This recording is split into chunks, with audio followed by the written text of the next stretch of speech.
Dikira aku miskin. Part 24. Rencana pernikahan. Mas Bimo membuatku ingin tertawa. Bisa-bisanya dia mengakui aku sebagai miliknya, tetapi dengan sadar telah mencari kesenangan bersama wanita lain. Kalau dia merasa tidak puas dengan pelayananku, harusnya dia berterus terang. Aku tidak akan memaksanya untuk mempertahankan aku. Aku tidak masalah jika memang tidak dibutuhkan lagi. Aku dengan ikhlas akan melepaskan ikatan pernikahan kami. Aku juga tidak akan melarangnya menemukan yang terbaik menurutnya. Jika memang dia tidak bahagia lagi bersamaku, aku tidak akan memaksanya untuk bertahan. Aku hanya butuh kejujuran darinya. Dia lebih baik bicara terus terang demi kebaikan kedepannya. Jadi, aku tidak merasa dibohongi atau dikhianati. Hanya satu yang aku inginkan darimu, Mas. Kamu ngomong yang sebenarnya. Kalau kamu udah gak butuh aku, kamu jujur. Kalau kamu lebih bahagia bersama pilihanmu, aku janji tidak akan memaksamu untuk tetap berada di sisiku. Untuk apa menjalin hubungan jika rasa itu sudah tidak ada? Aku menegaskan apa yang seharusnya dia lakukan jika ingin bersama selingkuhannya. Itu gak benar, sayang. Kamu tetap menjadi pilihanku, bukan yang lain. Dia kembali mengeluarkan kata-kata yang membuatku muak. Cukup. Aku gak mau lagi dengar kebohonganmu. Aku mohon, turunkan nada bicaramu. Aku gak mau kalau sampai Bagas terganggu.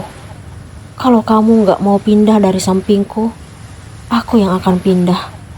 Anggap aja kita gak ada ikatan apa-apa lagi. Kita tetap tinggal bersama hanya untuk kebahagiaan Bagas. Aku pun segera beranjak dari sampingnya dan memilih menjaga jarak darinya. Aku tidak tahu sampai kapan akan menjalani hubungan tidak sehat ini. Satu hal yang aku simpulkan, dia berani selingkuh. Artinya dia tidak menginginkan aku lagi. Walaupun dia mengaku menyesal dan telah melakukan salat taubat untuk memohon ampun kepada Yang Kuasa, aku tetap tidak peduli dan tidak ingin percaya. Sekali berkhianat akan tetap menjadi pengkhianat. Semoga aku berhasil menghapus cinta yang masih utuh untuknya. Tolong kasih aku kesempatan untuk membuktikan ketulusanku padamu, sayang. Mas Bimo kembali mendekatiku. Aku udah gak butuh. Sekarang aku justru berharap agar segera menghapus cinta untukmu. Hubungan kita udah gak sehat. Gak ada lagi yang perlu dipertahankan. Aku gak mau pisah, sayang. Tenang aja. Aku gak akan minta pisah. Aku akan tetap menjadi istrimu sampai anakku bisa memahami apa yang terjadi terhadap orang tuanya. Setelah dia besar, baru aku bertindak. Aku memberikan penjelasan kepadanya. Jangan ngomong seperti ini, sayang. Aku mohon. Aku janji akan kembali membuatmu jatuh cinta padaku. Aku ingin kita sama-sama sampai tua. Aku ingin kita kasih adik untuk Bagas. Simpan saja hayalanmu. Mungkin kamu bisa punya anak lagi dari selingkuhanmu. Kenapa kamu berpikiran kotor seperti ini? Kotor? Bukannya kamu suka dengan yang kotor? Udahlah, aku mau tidur. Kamu pindah ke sana. Aku menunjuk ke arah tepi ranjang di samping kiri Bagas, sedangkan aku di samping kanan. Terserah kamu mau menilaiku seperti apa. Yang pasti aku gak pernah melakukan yang aneh-aneh dengan orang lain. Sepertinya dia ingin tetap meyakinkanku. Oh ya, aku ingin cerita tentang Ratih. Apa yang ingin Mas Bimo ceritakan tentang adik bungsunya itu? Aku masih ingat kalau wanita tersebut tidak pulang ke rumah 2 hari yang lalu. Setelah itu, aku tidak bertanya lagi tentangnya. Karena bersamaan dengan terkuaknya perselingkuhan Mas Bimo. Aku mau tidur. Aku bersikap seolah-olah tidak ingin tahu lagi tentang Mas Bimo. Rati hamil, sayang. Apa? Rati hamil? Ini benar-benar sangat mengejutkan. Meskipun wanita itu dulu sering menyakiti hatiku, tetapi aku sangat sedih mendengar musibah yang menimpanya. Pasti saat ini dia sangat membutuhkan dukungan keluarga. Apa orang tua dan kedua kakaknya peduli terhadapnya atau justru menyalahkan dirinya? Bapak dan ibu marah besar hingga mengusirnya dari rumah. Bagaimana nasib Rati saat ini? Apa dia baik-baik saja? Kemana dia akan pergi? Mungkinkah dia akan menemui Kak Desi atau Kak Mira? Terus terang, hatiku tidak tenang membayangkan keadaannya yang telah jatuh, akhirnya tertimpa tangga. Kemarin, aku berencana akan membeli parabola mini hari ini, agar dapat menyaksikan acara televisi. Namun, niat itu aku urungkan, karena memikirkan Rati. Tadi aku coba menghubungi nomor ponselnya, tetapi tidak aktif. Aku ingin bertanya kepada Bu Dewi, tetapi aku takut salah bicara. Bisa saja wanita itu belum tahu musibah yang menimpa Rati. Jika aku terlanjur bertanya, itu artinya aku telah membuka aib keluarga suamiku sendiri. Meskipun Mas Bimo telah melakukan kesalahan besar, tetapi aku tidak ingin dia dipandang hina oleh orang lain. Walau bagaimanapun, dia tetap papa dari anakku selamanya. Aku pun mengurungkan niat untuk bertanya kepada Bu Dewi. Aku tidak ingin bertanya kepada ibu mertua, karena beliau pasti akan melontarkan kata-kata yang menyakitkan. Aku tahu persis seperti apa sifat wanita itu. Jika dia sedang marah, apapun akan diungkit untuk melampiaskan emosinya. Dia tidak hanya marah, tetapi juga akan mengeluarkan umpatan-umpatan yang mengerikan. Aku sudah bosan mendengar kata-kata tidak pantas keluar dari bibirnya. Biasanya aku akan meminta Bagas mendengarkan musik agar tidak mendengar sesuatu yang tidak baik. Sayang, kamu gak buatin teh untukku? Tanya Mas Bimo. Dia berhasil mengagetkanku yang sedang duduk di sofa. Hari ini dia libur kerja karena minggu. Buatin aja sendiri, gak usah manja. Atau kamu minta tolong wanitamu aja. Aku tetap melontarkan sindiran kepadanya. Dia pun duduk di sampingku. Kenapa kamu ngomong seperti itu? Wanitaku ya kamu. Itu dulu, sebelum aku mengetahui perselingkuhanmu.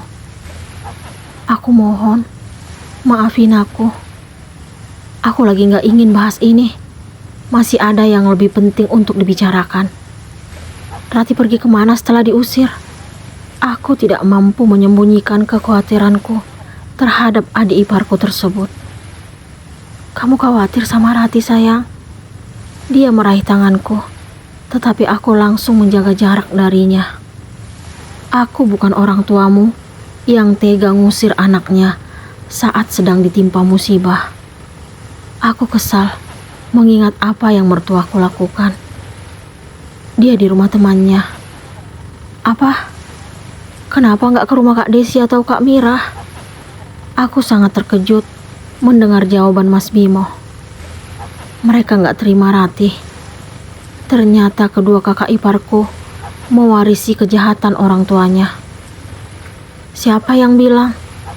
Tanyaku ingin tahu. Semalam waktu kamu udah tidur, Rati kirim pesan.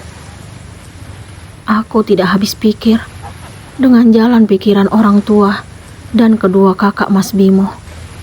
Mereka tega membiarkan Rati sendirian menanggung beban yang sangat besar dan berat. Aku tahu kalau perbuatan Rati tidak dapat dibenarkan, tetapi dia butuh perlindungan keluarganya. Apa Bayu nggak tanggung jawab? Aku kembali bertanya. Justru dia yang ngantar Rati ke rumah temannya itu. Aku merasa lega mendengar balasan Mas Bimo. Apa sebaiknya kita nikahkan mereka? Tapi orang tua Bayu gak setuju.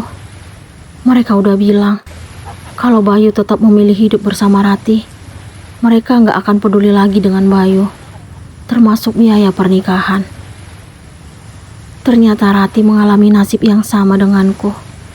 Aku tidak merasakan resepsi saat menikah karena tidak mendapatkan restu dari orang tua Mas Bimo. Namun, aku tidak akan membiarkan kejadian itu terulang kembali. Aku akan mengadakan pesta pernikahan untuk Ratih dengan uangku sendiri. Aku ingin membuktikan bahwa apa yang dulu Ratih lakukan kepadaku tidak akan kubalas dengan kejahatan. Aku ingin tetap melakukan kebaikan dan menghapus rasa dendam yang pernah ada. Aku ingin memberikan kenangan manis kepadanya ketika suatu saat nanti kami tidak memiliki ikatan lagi sebagai keluarga. Aku tidak dapat memastikan apakah hati ini masih bersedia menerima Mas Bimo atau tidak.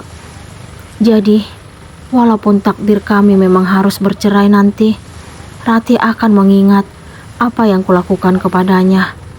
Semoga dia tidak lupa kalau aku pernah jadi kakak iparnya. Aku ingin bertemu Ratih dan Bayu untuk membicarakan pernikahan mereka. Kamu tenang aja. Aku yang akan biayain semuanya. Aku pun mengutarakan niatku kepada Mas Bimo. Sayang, kamu dapat uang dari mana? Mas Bimo tampak bingung. Udah berapa kali aku bilang, aku dapat uang dari rekeningku. Siapa yang transfer ke kamu? Kamu gak perlu tahu. Aku hanya ingin mewujudkan harapan Ratih menikah dengan orang yang dia cintai. Aku tidak mau kalau dia mengalami nasib yang sama denganku, menikah ala kadarnya dan tidak merasakan raja dan ratu sehari seperti pengantin pada umumnya. Aku mengingatkan Mas Bimo tentang pernikahan kami dulu. Kenapa kamu sekarang mengungkit semuanya? Apa kamu mengkhianatiku? Apa kamu dapat uang dari selingkuhanmu? Apa tanggapan Clara atas pertanyaan Bimo?